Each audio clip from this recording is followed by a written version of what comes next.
salaamaaleykum sëriñ bi. maaleykum salaam. yéen a ngi liggéey ci lépp lu nga xam ni mu ngi jëm ci yombalal utilisateur te mooy ñiy jëfandikoo lii di internet tey bu ñu doon xayma Sénégal tolluwaayam ci internet ak ni ñu koy jëfandikoo lan ngeen di wax ñi nga xam ne ñoo lay seetaan. Sénégal pour nga xayma fi mu toll ci mbirum xarale bu bees boobu ñu tuddee internet da ngay sukkandiku ci rapport Union internationale des télécommunications. xam ne mooy kuréelu Nations Unies boo xam ne moom mooy xayma dëkk yi nekk ci àdduna bi yëpp fan la ñu toll moom ci rapport yi muy fësal bu 2012 Sénégal mi ngi nekkoon 124e mondial léegi en 2017 rapport bi mujjee génnee Tunisie Sénégal mi ngi nekk 142e mondial sur 176 pays au monde. donc booy xayma 2012 ba 2017 Sénégal dafa dellu ginnaaw ci fukki poñ ak juróom-ñett 18 places la Sénégal dellu te loolu méngoo na ak li askan bi dund parce que boo seetloo fii njëgum internet ba tey cher na fi jot bi qualité bi des na boo génnee ci dëkk yu mag yi pour nga jot ci internet bi jafe na lool donc loolu kuréelu Nations Unies boobu bind méngoo na ak li askan bi di dund. mais ñu bëri li nga wax nii. ñu bëri bu ñu koy weddi xëy na dañu naan Sénégal ak lu mu internet bi lu mu fi mënti demee tamit ñun ñoo tane ñi nga xam ne ñoom la ñu dendal yeneen réew yi ñu dendal lan ngay tontu ñooñu. waa nit ki bu bëggee jëm kanam day xool ñi ko tane mais ñi leen féetee ginnaaw koy boo leen dee xool moom boo leen dee geestu moom defe naa du jëm kanam donc Sénégal dafa war a xool ci dëkk yi nga xam ne jot ci internet bi yomb na ci njëg goo xam ne dina yomb. boo xoolee Sénégal ba tey avec 10 000 francs li nga mën a am ci connexion internet du bëri lool te Union internationale des télécommunications buy xayma fan la dëkk bi toll ci mbirum internet du xool lépp solo du xool ñaata nit ñooy jot ci internet bi li muy njëkk a xool mooy ñaata heure la nit ki di mën a jot ci internet bi par semaine walla par mois donc fii Sénégal pour nga jot fi internet boo xam ne c'est illimité. fii kenn mënu ko parce que ça coûte excessivement cher alors que boo demee dëkk yi jëm kanam yëpp ci mbiru xarala yu bees yi ci 10 000 francs da ngay am connexion illimitée doo fi nekk fii di xoola ko xoolaat ñaata ngay dépenser wala ñàkk moom moo leen ne rek Sénégal bu fekkee dafa bëgg a jëm kanam warta xool dëkk yi ko féetee ginnaaw mais dëkk yi nekk ci kanamam mu xool naka leen di dabee noonu la ñu war a liggéeyee. waaw nga wax léegi jëfandikukaay ñi nga xam ne ñu ngi jëfandikoo lii di internet fan yi am coow lu jóg jëm ci ab loi bu nga xam ni code des communications électroniques jëm ci ñi nga xam ne ñooy wax ci wàllu internet bi loi boobu nag ñu yéen association yu bëri ñaawlu ko ndax dañuy jàpp ni xëy na day tax nit ñi liberté bi ñu amoon wala tamit yomb yi ñu amoon ngir mën a wax ci internet bi daf koy wàññi mën nga ñu dellu si tuuti ci loi boobu. nguurug Sénégal ci juróom-benni fan ci mois de juin ci seen lël bi ñuy tuddee conseil des ministres dañu xaatim benn yoon bu bees mu jublu ci mbiru xarale yu bees bi yoon bu bees boobu tudd loi portant code des communications électroniques yoon boobu nag bi ñu koy xaatim ñoom dañ dem jëli kenn koo xam ne bitim réew la nekk pour ñu bindal ñu yoon boobu bañ koy def boole nañ ko benn sénégalais pour wane ne kat sénégalais yi bokk nañ ci waaye boo ko xoolee ba sa biir kooku nekk bitim réew moom moo bind code boobu loolu nag ñun xaw ñu jaaxal parce que gëm naa ne dëkk bi boo ko bëggee liggéey doomu askan bi ngay jiital boo rax ci dolli fii am na ñoo xam ne seen xam-xam màcc na ci mbiru bindum yoon parce que booy xool code 2011 bi nga xam ne. kooku ban réew la jóge nga préciser loolu. consultant international la. benn bureau de consultance international bëgguma wax turam. am na ay bureau Paris Washington ak Londres. léegi kooku moom lañu indi pour mu bind loolu bàyyi fi Sénégal yi nga xam ne seen xam-xam dafa màcc ci mbirum bind yoon booy xool code bi ñuy yeesal muy code de 2011 ba tax ñu indi code bu bees bii ay Sénégalais ñoo ko bindoon te ñu ko bind ñu ngi ci dëkk bi ba tey donc dañ gëm ne nguur gi kat li doon gën a baax mooy mu dem woo doomu Sénégal yooyu ne kaay leen bindal ma code bu bees waaye bàyyi fi ñooñu dem jëliwu doomu bitim réew dafa nekk loo xam ne xel mënu ko nangu moo tax ba ñun bañ gisee code boobu bu bees bi gis nañ ci ponk yu bari yu doy waar ay ponk yoo xam ne leerul ay ponk yoo xam ne du faj jafe-jafe askan bi si mbirum xarale yu bees yi mais li gën a doy waar mooy daf si am benn ponk boo xam ne day naxasal ak yelleefu doomu Sénégal si mbiru xarale yu bees yi ñu koy wax si tubaab une disposition qui remet en cause la liberté d'expression et le libre accès des citoyens sénégalais à une information plurielle et indépendante mooy naxasal daal ak yelleefu askan bi si mbiru xarale yu bees yi parce que ponk boobu mi ngi tudd article 27 mesures raisonnables de gestion du trafic lan la ponk boobu wax si ponk boobu ñu ngi wax ne opérateurs yi mooy ñuy jaay téléphone ak internet fournisseur d'accès internet yi moo xam ne ñoo xam ne internet rek la ñuy jaay mun nañu sukkandiku si ay jafe-jafe technique ay jafe-jafe kaaraange sécurité wala sukkandiku si une décision de justice mooy loo xam ne yoon dogal na ko pour jël ay jumtugaay si ni internet bi di doxee ñu rax si dolli ne yenn autorités tamit pour que concurrence bi mooy jongante bi gën a fës si biir ñiy liggéey si xarale bu bees bi mën na joxe ay ndigal pour aussi ñu jël xool naka la internet bi di doxee Sénégal loolu nag bu ko assemblée voté parce que assemblée voté gu ko parce que fi ne nii assemblée nationale dañ nekk en vacances parlementaires 15 octobre si yoon si la ñu war a commencé war seen liggéey bu ko député Sénégal yi wootee dafa am ay jafe-jafe yi muy indi ay jafe-jafe si koom-koom si ñuy liggéey si koom-koom bi ñu koy wax économie numérique parce que léegi dina permettre opérateurs yi ak fournisseurs d'accès internet yi ñu indi li ñuy wax si tubaab internet à double vitesse wala internet à péage mooy que dañu fi indi léegi ñaari façon internet bu gaaw bi ak internet bu yéex bi wala ñu indi internet à péage mooy que non seulement da ngay jënd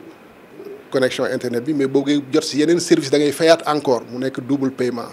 donc loolu mu indi ay jafe-jafe yu bëree bëri képp koo xam ne fi ne nii da ngay defar vidéo di ko wane si internet bi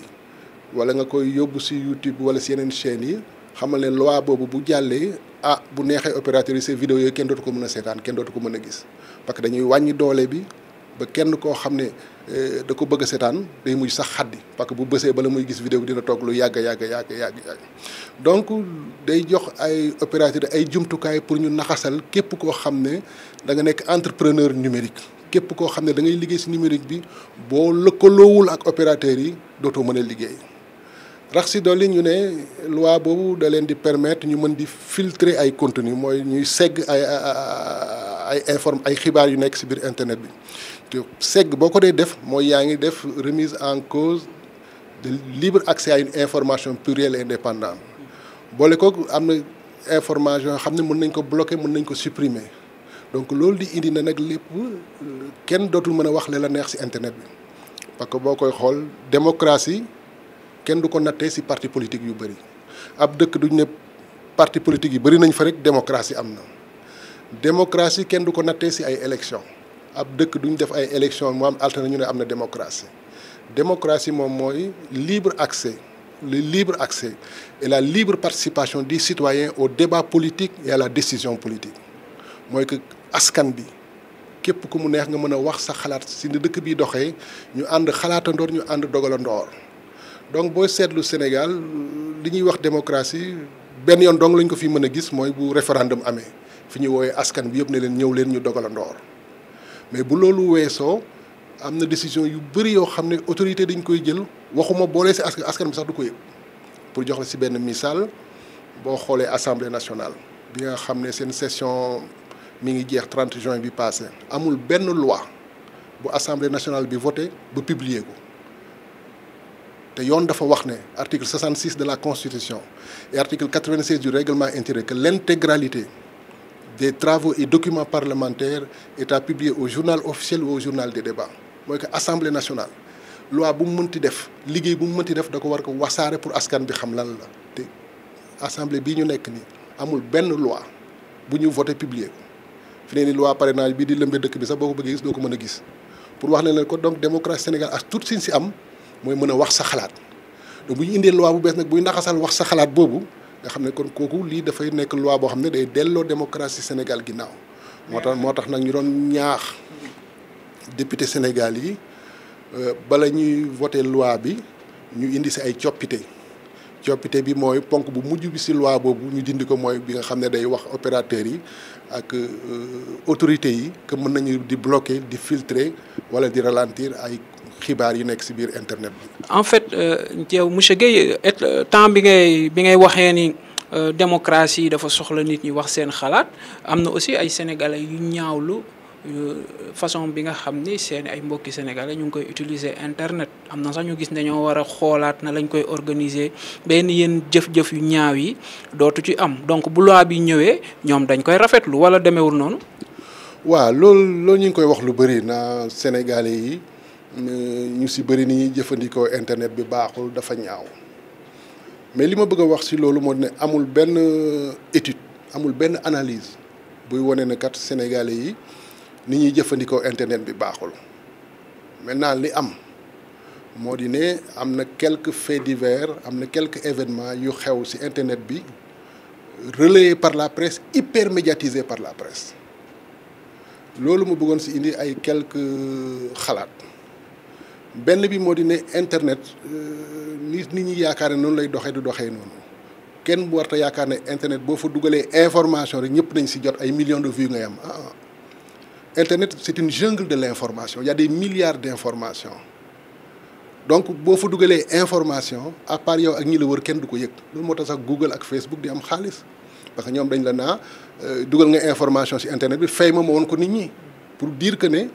information bu dem ci internet bi ak réseaux sociaux yi bu ko presse de masse bi relayé wul woon sénégalais yu bari duñ ko yëg presse de masse bi mooy lan mooy télé yi rajo yi ak presse écrite bi loolu mu indi beneen xalaat moo di ne li xew Sénégal mooy am ñoo xam ne dañuy wane seen naqar ci wax ju ñaaw ak wax ju tegginiwul wax ju rafetul ci réseaux sociaux ak internet bi am na ci yeneen dëkk yi lu tax ci yeneen dëkk yi du nekk à la une de la presse ba ci def ay débat yu dul jeex loolu mooy wax ji lu tax presse de masse bi di relayer ay wax yu tegginewul wax yu rafetul beneen observation bi mu bëgg def moo di ne yooyu événement fait divers am ba tax ñu naa internet bi ñu bëri ñu ngi fay dem def yu ñaaw yu ci ëpp mi ngi amee dans des espaces privés mooy foo xam ne këru fu privé la parce que internet c'est comme la vie réelle dafa am espace public am espace privé donc les informations relayées par la presse se sont déroulées dans des espaces privés mooy li presse bi joxe ci espace privé la moon ay groupe de WhatsApp ak ay groupe de Facebook information privée constitution Sénégal da ko protéger communication privée constitution Sénégal da ko protéger lii xew ci kër yi ak ci biir néeg yi ak ci biir bureau yi bu ñu ko doon génnee ci mbedd mi fu dëkk bi jëm kon dëkk bi tas di mais dañu seetlu monsieur Guèye yaa ngi wax ni Sénégal dafa protéger le fait que nga nekk ci espace privé di waxante ak ay nit ñoo xam ne amaana yow bu fekkoon ni mbedd na doo jëfee noonu mais dañu seetlu ni ñu bëri ñi nga xam ne tëj nañ leen fii Sénégal ci wàllu boobu ci privé espace privé lañ doon waxee ñu génne mbir mi ba mu génnee ñooñu la ñu jàpp dem tëj est-ce que foofu waroo amu fa. waaw moom laa la wax ma ne ñi problème mooy ñi génnee wax ji ci espace privé bi indi ko dans l'espace public ñooñu les véritables fautifs en fait parce que les communications confidentielles sont protégées par la Constitution du Sénégal te wax nga ko léegi dans la vie réelle chaque jour nga gis ñuy wax yu ñaaw wax yu tegginewul lu tax presse bi du ko médiatiser lu tax presse bi du ko mettre à la une donc pour wax na la ne lii xew tey bañ naa Sénégalais yi ni utiliser réseaux sociaux yu baaxul presse bi joué ci rôle bu bëri pour jox la benn exemple maa ngi rappelé wu ay weer ci ginnaaw toute la presse yi ngi doon bind augmentation de la criminalité au Sénégal mooy que daal jëf ju ñaaw ji dafa bëri Sénégal wax ji ne kur te loolu yëpp presse bi ci lan la ko basé woon 3 ou 4 faits divers il a fallu ministère de l'Intérieur génnee communiqué def un démenti avec chiffre à l'appui wax ne non seulement crime bi bëriwul Sénégal mais dafa wàcc pour que ñu arrêté di bind que ne way yaa wax ju ñaaw ak jëf ju bon Sénégal donc c'est des raccourcis qu'on prend on ne peut pas se baser mënoo sukkandiku ci